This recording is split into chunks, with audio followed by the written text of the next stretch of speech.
Bismillahirrahmanirrahim. Assalamualaikum warahmatullahi wabarakatuh. Innal hamdalillah nahmaduhu wa nasta'inuhu wa nastaghfir wa na'udzu billahi min syururi anfusina wa sayyiati a'malina. May yahdihillahu fala mudilla lahu wa may yudlil fala hadiyalah. Asyhadu an la ilaha illallah wahdahu la syarika lah wa asyhadu anna Muhammadan abduhu wa rasuluhu la nabiyya ba'dah. Allahumma salli ala sayyidina Muhammad wa ala ali sayyidina Muhammad. Qala Allah ta'ala fi kitabil karim, a'udzu billahi minasy syaithanir rajim. Wal 'asr innal insana lafi khusr illa allazina amanu wa amilus solihati wa tawasaw bil haqq wa tawasaw bis sabr. Shadaqallahul azim. Yang kami hormati seluruh jajaran pengurus DKM Masjid An-Nas, bapak-bapak, ibu-ibu, saudara-saudara sekalian jamaah Masjid An-Nas yang dirahmati Allah.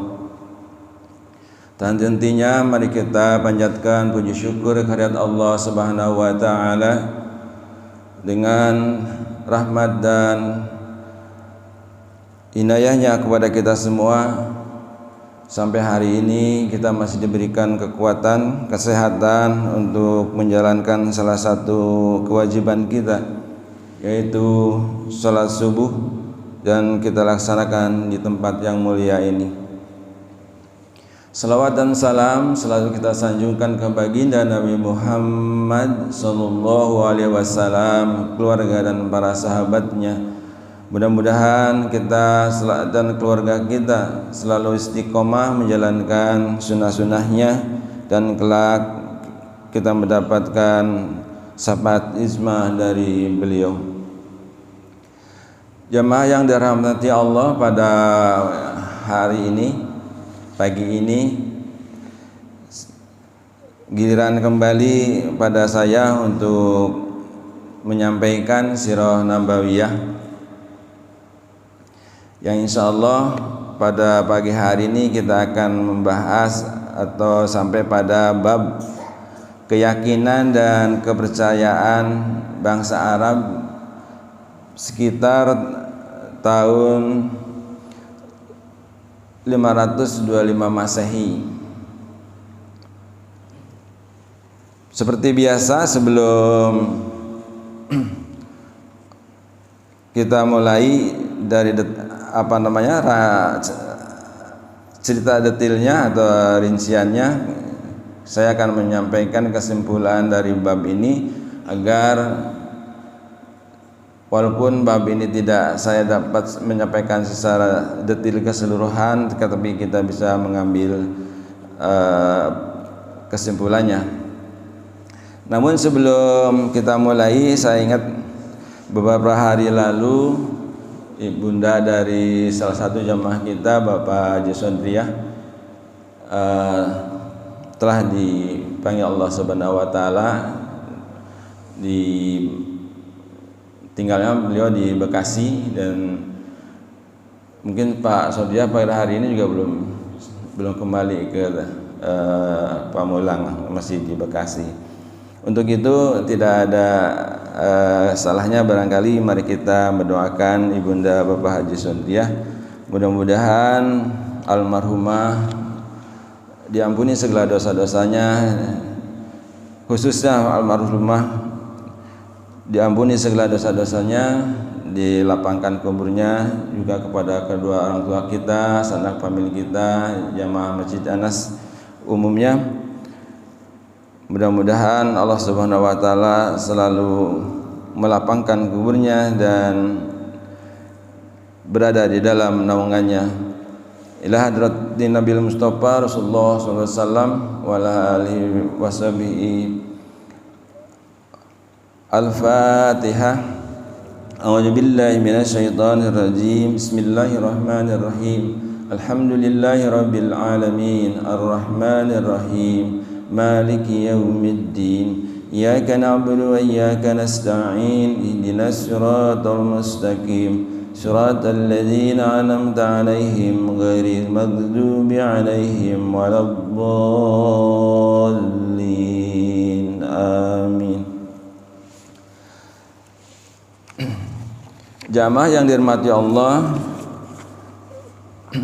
keyakinan atau kepercayaan bangsa-bangsa Arab di sekitar tahun 520 Masehi dalam catatan bahwa pada saat ini tuh agama yang berkembang itu ada sekitar 3 yang besar, yaitu agama Nasrani, agama Majusi, dan Sahibah. Agama Nasrani berkembang di daerah Romawi umumnya dan di sekitarnya.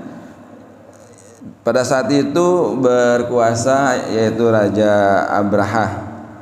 Adapun Majusi ini berada di daerah sekitar Irak dan Bahrain, juga tempat-tempat lain yang berdekatan. Adapun suku yang menganut agama Sahibah itu adalah keturunan dari Nabi Ibrahim alaihissalam. Antara lain adalah suku Rahdaniyah. Ini yang masih ada pada saat itu. Jadi pada intinya pada akhir-akhir di tahun 520 Masehi,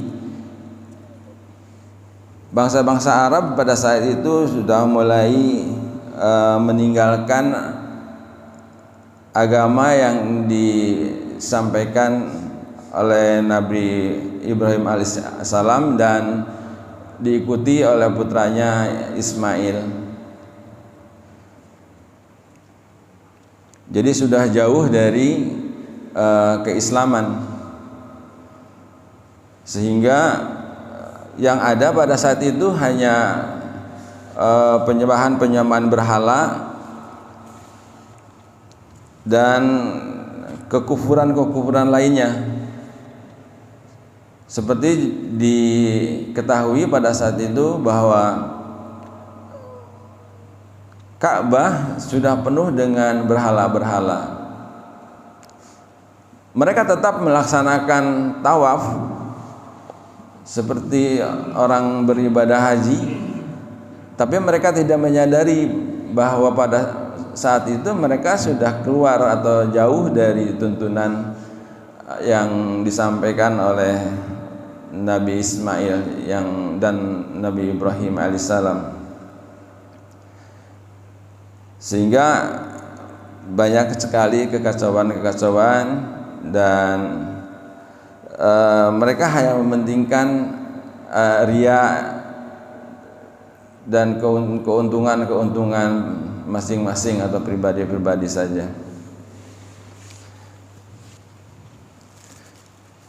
Itu barangkali yang nanti akan intisari dari bab mengenai keyakinan dan kepercayaan masa Arab. Baik, kita mulai saja bagaimana cerita atau sejarah detailnya tentang keyakinan dan kepercayaan bangsa Arab. Saya bacakan saja bahwa pada saat itu mayoritas bangsa Arab masih mengikuti dakwah Nabi Ismail alaihissalam ketika beliau mengajak mereka untuk menganut agama yang dibawa ayahnya atau Ibrahim alaihissalam. Mereka menyembah Allah dan menauhidkannya serta menganutnya atau dinnya, hingga lama-kelamaan akhirnya mereka mulai lupa beberapa hal yang pernah diingatkan kepada mereka, hanya saja masih tersisa pada mereka ajaran tauhid dan beberapa syiar dari din Nabi Ibrahim alaihissalam, hingga muncullah seseorang yang bernama Amr bin Luhai.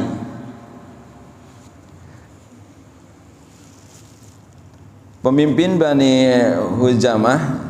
Sebelumnya dia tumbuh di atas perilaku-perilaku agung seperti perbuatan yang ma'ruf, bersedekah, dan antusiasme tinggi di dalam melakukan urusan-urusan agama, sehingga semua orang Arab atau semua orang mencintainya dan tunduk kepadanya karena menganggap dirinya sebagai salah seorang ulama besar dan wali yang dimuliakan. Kemudian Amr bin Luhai ini bepergian ke daerah Syam. Lalu dia melihat penduduk menyembah berhala-berhala. Akhirnya dia merespon sikap ini secara positif. Hal tersebut kemudian mengira bahwa itu adalah suatu kebenaran. Kenapa begitu? Sebab berada di Syam, menganggap itu adalah Syam itu tanah air para rasul dan diturunkannya kitab-kitab. Maka ketika pulang ke Hijaz, dia membawa bersamanya berhala Hubah dan meletakkan di dalam Ka'bah. Lantas mengajak penduduk Mekah untuk berbuat syirik terhadap Allah, dan mereka pun menyambut ajakannya tersebut. Selang beberapa lama penduduk Hijaz mengikuti cara penduduk Mekah karena mereka adalah para pengelola Baitullah dan milik Al-Masjid Al-Haram. Jadi mulai kekacauan bagaimana cara beribadah di Hijaz atau di Makkah ini adalah awal mulanya dimulai dengan perbuatan Amr bin Luhai ini.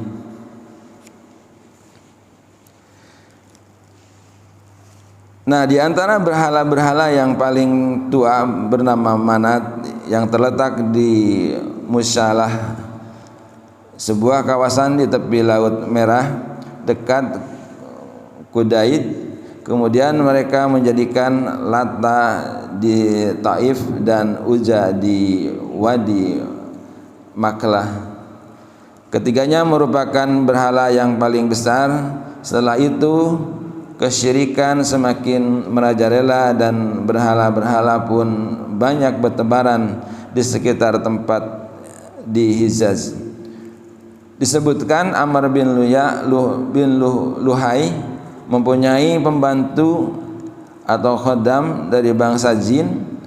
Jin ini memberitahukan kepadanya bahwa berhala-berhala kaum Nuh atau Hud, Sawa, Yahud, Ya'uk dan Nasr terpendam di Jeddah. Maka dia datang ke sana dan menelusuri jejaknya, lalu membawanya ke Tihamah. Setelah tiba musim haji, dia menyerahkan berhala-berhala itu kepada berbagai kabilah. Mereka membawa pulang berhala-berhala itu ke tempat mereka masing-masing hingga setiap kabilah memilikinya, bahkan dimiliki di setiap rumah. Mereka juga memajang berbagai macam berhala di Masjidil Haram. Tatkala Rasulullah SAW menaklukkan Makkah, di sekitar Ka'bah terdapat 360 berhala. Beliau memecahkan berhala-berhala itu hingga berjatuhan semua, lalu memerintahkan agar berhala-berhala tersebut dikeluarkan dari masjid dan dibakar.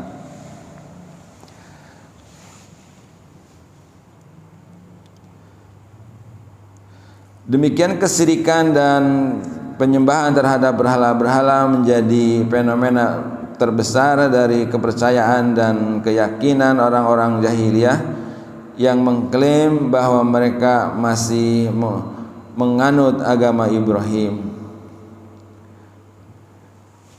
Jamaah yang dirahmati Allah, seperti itu kira-kira kalau kita bisa bayangkan bahwa karena kurangnya pengetahuan, jadi yang terjadi adalah bagaimana pemimpin menyampaikan maka mengikutinya, akan tetapi mereka tidak menyadari kalau apa yang dilakukannya itu sungguh di luar kebiasaan yang biasa dilakukan oleh Nabi Ibrahim alaihissalam dan Ismail alaihissalam. Mereka diajak keluar dari syariat-syariat agama Islam, kemudian mereka menyenangi perbuatan-perbuatan syirik dan hal-hal lain sejenisnya, tanpa disadari bahwa mereka menganggap itu adalah perbuatan bid'ah hasanah. Itu sesungguhnya itu perbuatan yang sangat jauh dari syariat-syariat agama Islam. Mereka mempunyai beberapa tradisi dan prosesi di dalam penyembahan berhala yang mayoritasnya diadakan oleh Amr bin Luhai itu. Pada itu masyarakat mengira bahwa apa yang diadakan Amr bin Luhai tersebut adalah bid'ah hasanah, seperti sampai disampaikan, dan tidak dikategorikan sebagai mengubah agama Ibrahim. Di antara prosesi penyembahan berhala yang mereka lakukan antara lain berdiam lama di depan berhala, kemudian menunaikan haji dan tawaf di sekeliling berhala seraya menghinakan dirinya sendiri di sisi dan bersimpuh sujud kepadanya. Yang ketiga, melakukan taqarrub kepada berhala. Mereka dengan berbagai bentuk persembahan, menyembelih dan berkurban untuknya dengan menyebut namanya pada saat menyembelih. Dua jenis penyembelihan ini telah disebutkan Allah di dalam firman-Nya,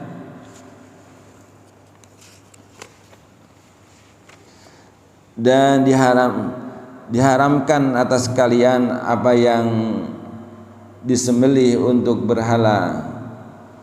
Surat Al-Maidah ayat 33. Kemudian Allah berfirman kembali yang artinya, dan janganlah kalian memakan binatang-binatang yang tidak disebut nama Allah ketika menyembelihnya.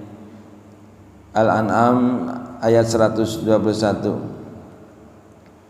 Kemudian keempat, jenis taqarrub yang lain mengkuskuskan sesuatu dari makanan dan minuman yang mereka pilih untuk disajikan kepada berhala, dan juga mengkhususkan bagian tertentu dari hasil panen dan binatang ternak mereka. Di antara hal yang lucu adalah perubahan mereka mengkhususkan bagian yang lain untuk Allah juga. Mereka memiliki banyak alasan kenapa memindahkan sesembahan yang sebenarnya sesudah diperuntukkan buat Allah kepada berhala-berhala mereka. Akan tetapi mereka belum pernah memindahkan sama sekali sesembahan yang sudah diperuntukkan buat berhala mereka kepada Allah. Dalam hal ini Allah berfirman yang artinya, dan mereka memperuntukkan bagi Allah satu bagian dari tanaman dan ternak yang diciptakan Allah. Lalu mereka berkata sesuai dengan persangkaan mereka. Ini untuk Allah dan ini untuk berhala-berhala kami. Maka sajian-sajian yang diperuntukkan bagi berhala-berhala mereka tidak sampai kepada Allah, dan sajian-sajian yang diperuntukkan bagi Allah maka sajian itu sampai kepada berhala-berhala mereka. Amat buruklah ketetapan mereka itu. Surat Al-An'am ayat 136. Di antara jenis taqarrub lainnya ini adalah dengan bernazar menyajikan sebagian hasil tanaman dan ternak untuk berhala-berhala tersebut sebagaimana disinyalir di dalam firman Allah Subhanahu wa taala, yang artinya, dan mereka mengatakan inilah binatang ternak dan tanaman yang dilarang, tidak boleh memakannya kecuali orang yang kami kehendaki. Menurut anggapan mereka, dan ada binatang dan ternak yang diharamkan menungganginya, dan binatang ternak yang mereka tidak menyebut nama Allah di waktu menyembelihnya, hanya semata membuat-buat kedustaan terhadap Allah Subhanahu wa taala. Al-An'am ayat 138.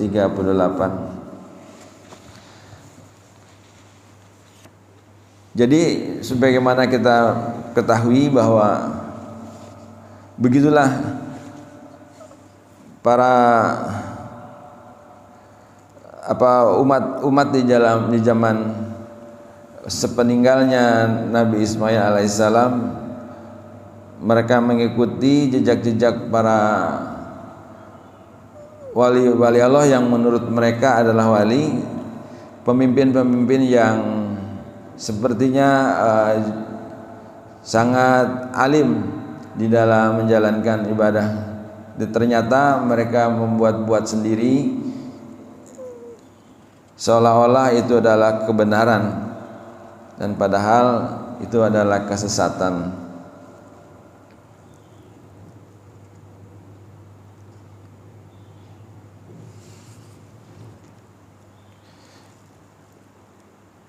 Kemudian Allah berfirman juga, artinya Allah sekali-kali tidak pernah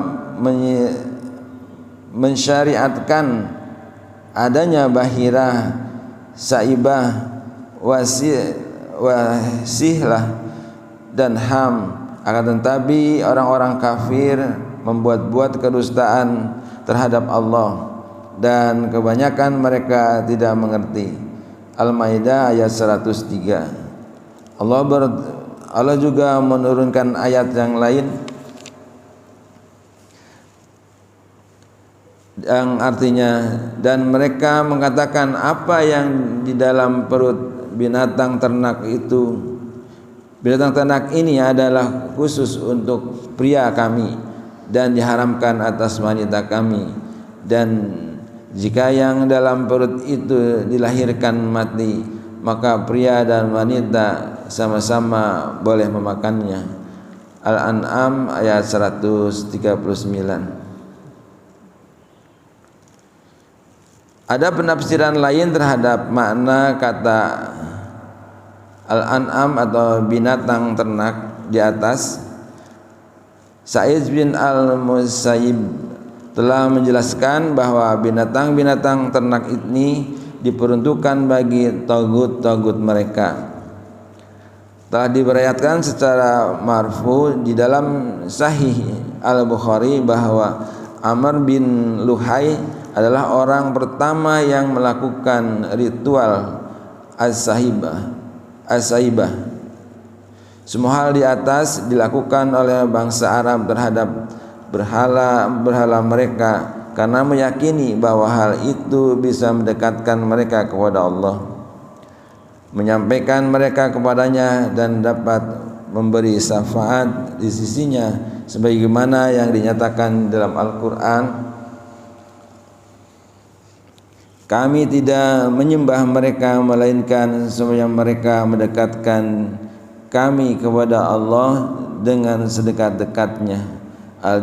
Az-Zumar ayat 3. Kemudian Allah berfirman kembali yang artinya, dan mereka menyembah selain daripada Allah apa yang tidak dapat mendatangkan kemudaratan kepada mereka dan tidak pula manfaat, dan mereka berkata mereka itulah pemberi syafaat kepada kami dari sisi Allah.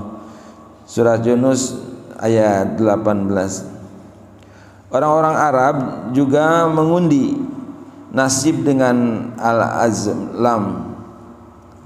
Makna al-azlam adalah anak panah yang tidak ada bulunya.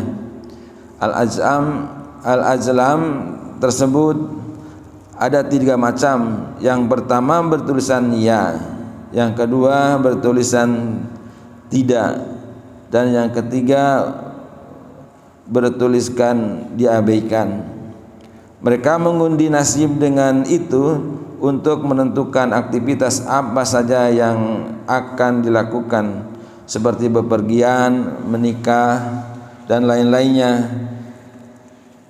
Jika keluar bertulisan ya, mereka melaksanakan, dan jika yang keluar bertulisan tidak, mereka menangguhkannya pada tahun itu hingga mereka melakukannya lagi.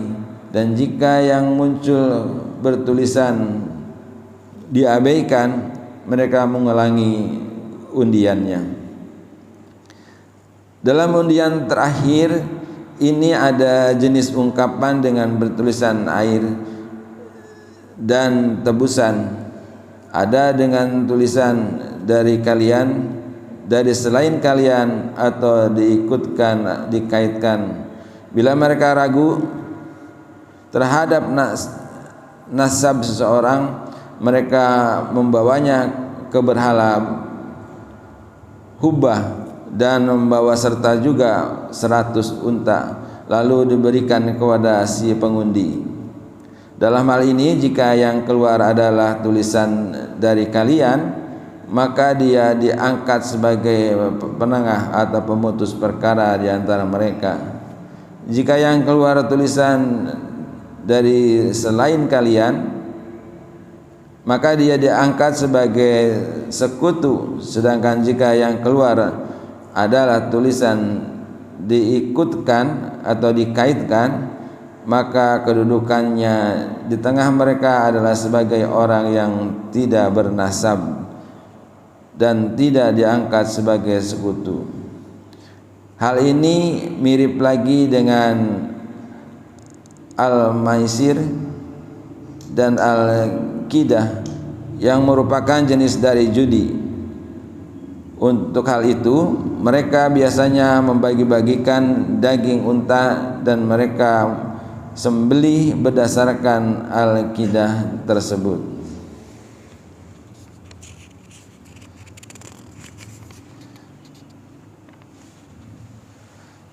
Jadi itu kira-kira yang dapat kita sedikit ketahui bagaimana perbuatan-perbuatan mereka pada saat itu, begitu menikmati hal-hal yang jauh dari syariat Allah Subhanahu wa taala. Mereka banyak sekali yang diciptakan atau diadakan. Tentunya ini tadi disampaikan oleh hal-hal tersebut dimulai oleh Amr bin Luhai tersebut, hingga muncul berbagai perkara-perkara yang di luar kebiasaan atau di luar syariat-syariat agama.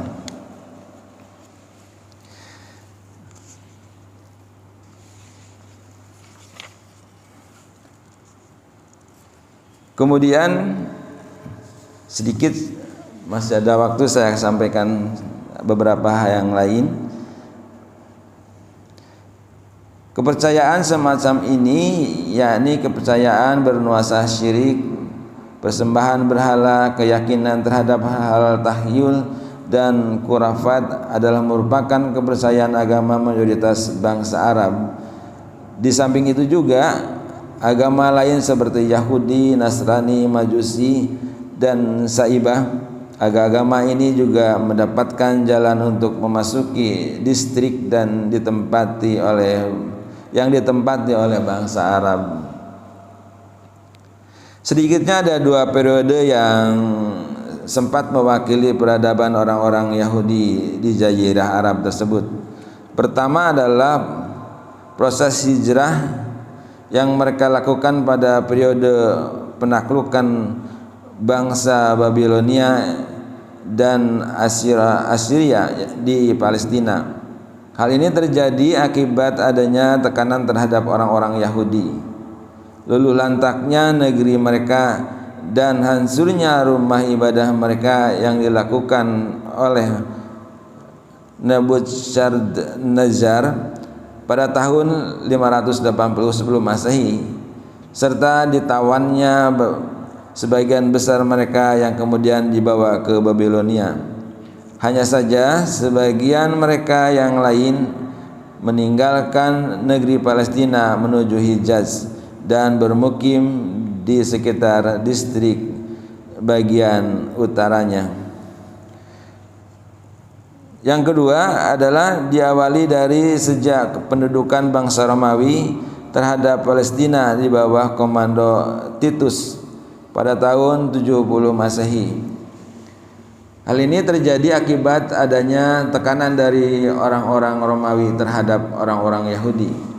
Hancur dan luluh lantaknya rumah ibadah mereka sehingga berhijrahlah beragam suku dari bangsa Yahudi ke Hijaz dan menetap di Yatrib atau Madinah sekarang, Khaybar dan Taimah. Di sana mereka mendirikan perkampungan, istana-istana dan benteng-benteng. Agama Yahudi tersebar di kalangan bagian bangsa Arab melalui kaum imigran Yahudi tersebut. Di kemudian hari mereka memiliki peran yang sangat signifikan di dalam momen-momen politik mendahului munculnya Islam dan terjadi pada permulaannya adanya kemunculan agama Islam. Ketika Islam datang, suku-suku Yahudi yang termasyhur adalah Khaybar, An-Nadir, dan Mustahlik, Quraizah, dan Kainuqa. Sejarawan yang menyebutkan di dalam bukunya Safa al-Wafa halaman 116 bahwa suku-suku Yahudi yang mampir di Yatrib dan datang ke sana dari waktu ke waktu berjumlah dari 20 suku. Sementara itu, masuknya agama Yahudi ke Yaman adalah melalui penjualan jerami. As'ad bin Abi Karb ketika itu dia pergi berperang ke Yatrib lalu memeluk agama Yahudi. Dia membawa serta 2 orang ulama Yahudi dari suku Bani Quraizah ke Yaman. Agama Yahudi tumbuh dan berkembang dengan pesat di sana.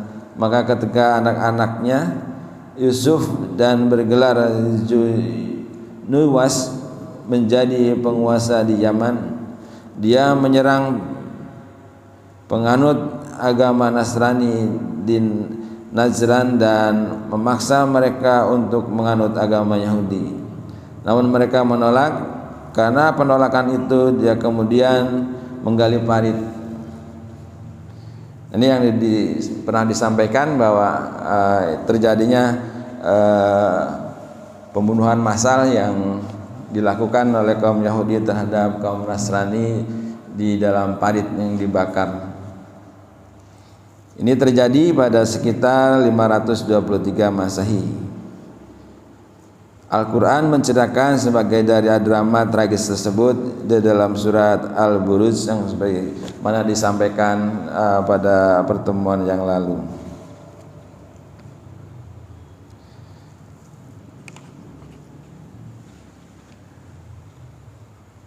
Itu barangkali yang dapat kami sampaikan pada pagi hari ini. Mudah-mudahan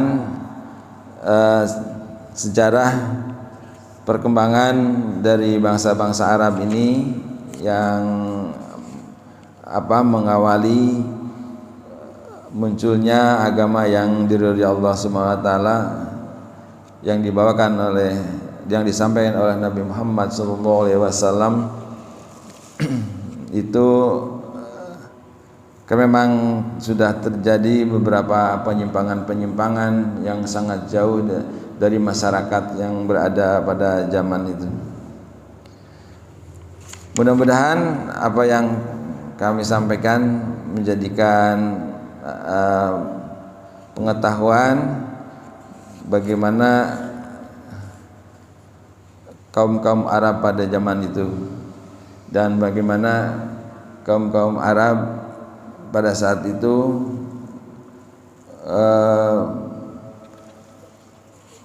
beribadah sangat kuat sekali dipengaruhi oleh hal-hal yang tadi ada perbuatan-perbuatan syirik dan khurafat dan sebagainya.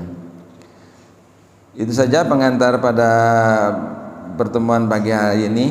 Kami persilahkan kepada para jamaah yang mungkin menambahkan dari mungkin sama-sama kita menggalinya atau mempelajarinya atau ingin bertanya, kalau dapat kami jawab, kalau kita kami tampung untuk bisa menjadikan bahan di pertemuan yang akan datang. Silakan Bapak-bapak atau Ibu-ibu.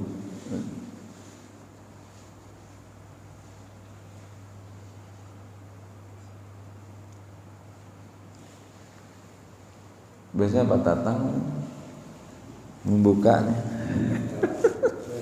Assalamualaikum warahmatullahi wabarakatuh. Waalaikumsalam warahmatullahi wabarakatuh. Ini waktu masih panjang, baru jam 5 lewat 48. Sedangkan waktu syuruk itu jam 6 lewat 10. Di sini 3. 3. Ya, dilebihkan. Panjang lagi supaya lebih waktu lagi jadi jam 6.10. Ini waktu panjang ini harus kita isi apa yang tadi sudah dijelaskan oleh Pak Bapak berkaitan dengan Lupa saya. sejarah perkembangan masalah agama, ya, perkembangan. Jadi memang kalau kita lihat, kalau kita dengar, atau kita baca bahwa merubah suatu tradisi, kalau dulu tradisinya kan menyembah berhala, dari tahun ke tahun, dari zaman ke zaman menyembah berhala, ya, sehingga sudah berakar di otak-otak mereka bahwa inilah yang paling benar, itu menyembah berhala, Lata, Buddha, dan seterusnya, macam-macam.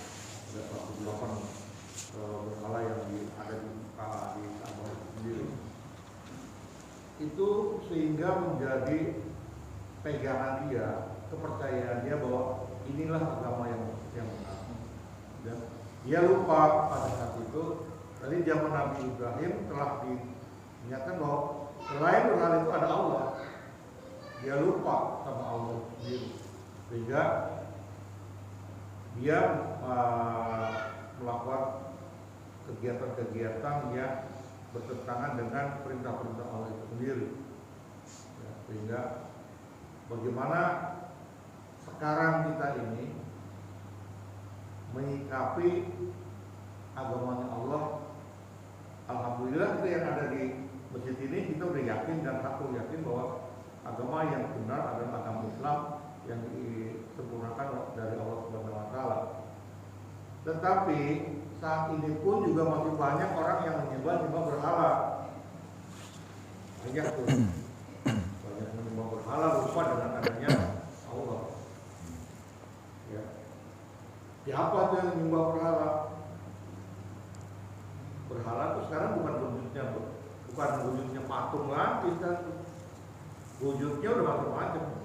Berhala tuh wujudnya dalam bentuk orang, ya, dalam bentuk jabatan, dalam bentuk kekayaan, harta itu udah dianggap berhala kan? Nggak ada. Apalagi kalau kita bilang berhala itu bisa ngomel Pak. Ya. Berhala jabatan yang kita bilang begini ngomel tuh Pak. Berhala jabatan sekarang. Kalau berhala mata uli dan lain-lain mungkin sudah tidak ada. Tetapi berhala itu berhala jabatan, kata dan apalagi Pak Roli, kata dan wanita. Iya, harta fulus kan harta. Uang.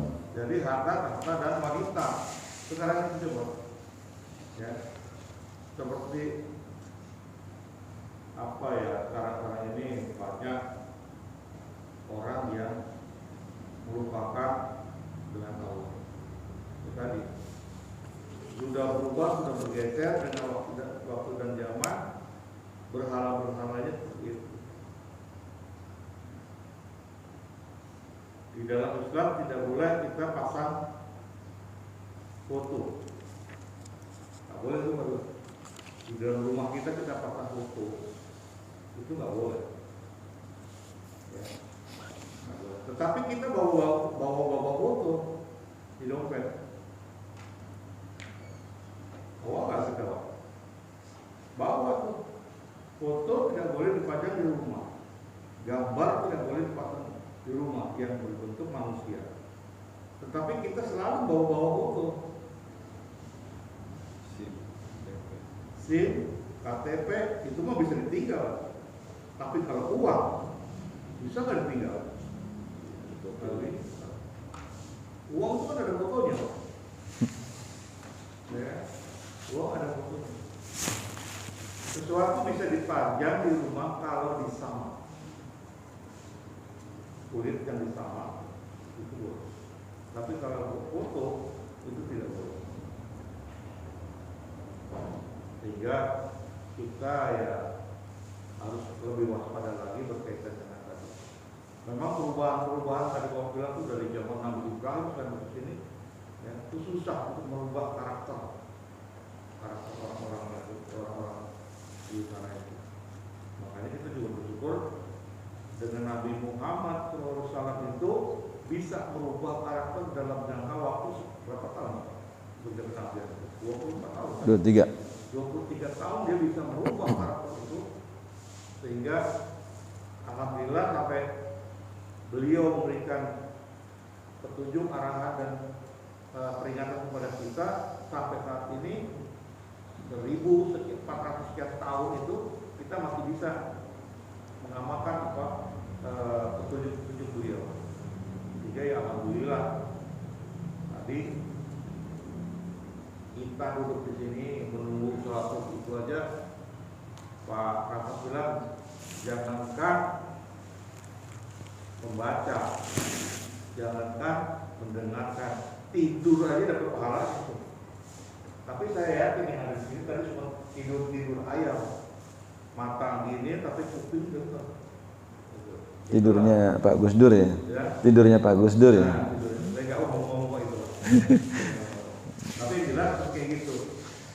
Ya, yang jelas begitu bahwa dengan kita itikaf di dalam masjid ini, ya mudah-mudahan Allah memberikan pahala yang besar. Mungkin itu Pak, sama saya Pak. Baik, terima kasih.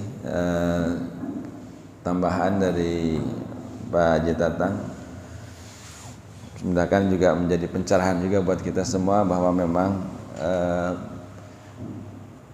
yang namanya berhala itu memang banyak macamnya, sehingga kita harus waspada agar kemurnian dari agama kita tetap terjaga. Syukur alhamdulillah memang kita kan sudah ada kitab yang terjaga ya dengan para hafiz yang tidak mungkin bisa dibohongi gitu. Kalau ayat ini sudah diganti gitu. Juga hadis-hadis Rasulullah yang dia sampaikan oleh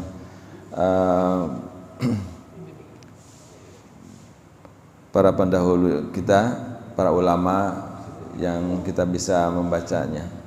Memang banyak sekali hadis-hadis ya, juga mungkin juga harus hati-hati, itu yang kita harus belajar dengan orang-orang yang lebih berkompeten. Mungkin yang lain Pak, silakan Pak Anto, monggo. Tapi mungkin seperti kita juga kalau beli Quran itu harus hati-hati Pak. Karena dulu saya pernah beli Quran, itu ada sisipan kalimat yang keluar dari sebenarnya. Jadi harus hati-hati, kita baca, oh ini nggak benar. Kita sandingkan lagi dengan Qurannya yang terbitan dari Indonesia lah gitu ya. Tepat ya. Nah itu disatukan gini, katanya Quran yang ini buatan dari orang-orang yang ingin menjerumuskan orang Islam. Nah itu kita harus hati-hati di situ. Jadi jangan kita asal beli Quran dan kita baca, tapi kita nggak cari artinya soal itu surat itu. Itu ada Pak, surat itu. Jadi kita harus hati-hati itu Pak. Itu aja Pak. Ya, terima kasih. Itu juga ya kehati-hatian kita ya Pak ya. Jadi jangan sampai ada hal-hal yang tadi. Jadi kita beli Quran juga mesti sekarang ini memang banyak sekali itu yang Quran yang salah, yang banyak yang mentafsirnya. Tapi kalau hadis-hadis Pak, seperti buku-buku ya kitab-kitab ya, seperti terutama kitab-kitab akhlak ya terkait dengan hadis, itu memang sulit sekali untuk memilihnya, karena tadi semuanya mengaku ahli sunnah kan gitu kan, padahal ahli sunnah cuma satu dari 73 itu kan hanya satu gitu. Nah itu kita memang betul-betul harus selektif, dan yang saya tadi memang perlu belajar ya, perlu belajar sehingga kita punya sandaran yang kuat gitu. Tadi kepada bahwa apa yang disampaikan itu sampai enggak gitu ke Rasulullah, cerita adanya sanadnya itu gitu, yang menceritakannya gitu kan, jadi perawi-perawinya gitu. Seperti kita pernah saya menyampaikan membaca Al-Quran kan gitu kan, membaca Al-Quran itu ada 7 qiraat gitu, ada 7 qiraat membaca Al-Quran. Nah kita kalau ditanya kan kita ikut qiraat siapa nih kan gitu ya, kita harus mengetahui juga bahwa kita di Nusantara ini khususnya itu menggunakan qiraatnya Hashim, yang perawinya adalah lupa, subhanallah. Jadi qiraatnya qiraat Hashim gitu. Nah, perawinya adalah Hafiz. Perawinya Hafiz. Jadi itu qiraat yang kita gitu. Ya kalau nanti tanya kan ikut siapa nih gitu. Kan ada 7 nada tuh, 7 nada seperti ada ros nadanya gitu kan. Ada mau pakai apa nih? Nada ros, nada sikah gitu. Ada hanawan gitu. Nah, seperti Pak Ustadz itu, Ustadz Sobari itu kalau sholat pasti baca Al-Qurannya dengan nada hanawan, nada bayati, ya, nada bayati. Itu nada-nadanya gitu kan. Tapi qiraatnya ya qiraat Hafiz gitu, Hafiz, qiraatnya Hafiz gitu, dari Hasim. Gitu. Seperti itu. Nah kalau kita nggak ketahui kan, kalau ditanya kamu pakai bahasa gaya mana nih, gitu. Kita juga harus mengetahui seperti itu gitu. sehingga jelas bahwa oh ini yang memang apa yang kita baca, cara membaca kita ini ya begitu pernah dilakukan juga oleh Rasulullah gitu. Jadi periwayat itu kita harus mengetahui juga. Ada tambahan Pak? Masih 10 menit ya? Ya 9 menit lagi diskusi.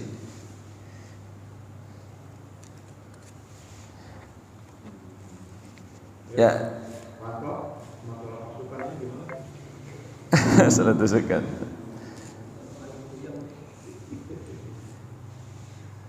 Ya seperti kemarin saya baca TikTok nonton TikTok ya.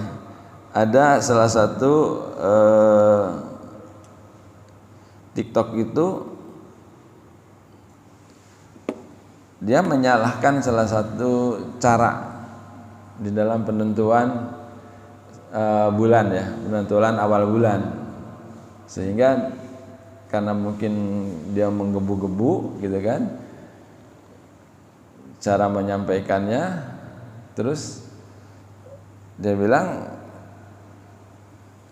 gak boleh menentukan awal bulan dengan cara berhitung, cara menghisab gitu kan, dia harus dengan ruqyah gitu. Jadi kan soal itu keras gitu kan ya. Kalau kita nggak bisa menerimanya mungkin itu kan jadi wah gimana nih. Padahal Muhammadiyah itu pakai hisab gitu ya. Awal menentukannya gitu. Padahal kan Muhammadiyah juga tidak semata-mata serta-merta dengan hisab kan gitu. Tapi tetap dengan ruqyah. Karena itu ada dasarnya gitu. Tapi kan kalau orang nggak paham dengan seorang kiai yang menjelaskan bahwa itu nggak boleh dengan hisab gitu. Kita akan bingung seperti itu. Nah, iya monggo Pak. Banyak orang kan tidak semuanya paham, banyaknya informasi di media sosial. Itu saja yang dapat kami sampaikan. Mohon maaf atas segala kekurangan, salahnya kami mohon ampun kepada Allah Subhanahu wa taala. Hal-hal yang lain yang atas kesalahan saya sendiri, mohon maaf kepada para jamaah. Mari kita tutup kaji kita pada pagi hari dengan doa kafarat majelis. Subhanallahumma wa bihamdika asyhadu an la ilaha illa anta astaghfiruka wa atubu ilaik. Wassalamualaikum warahmatullahi wabarakatuh.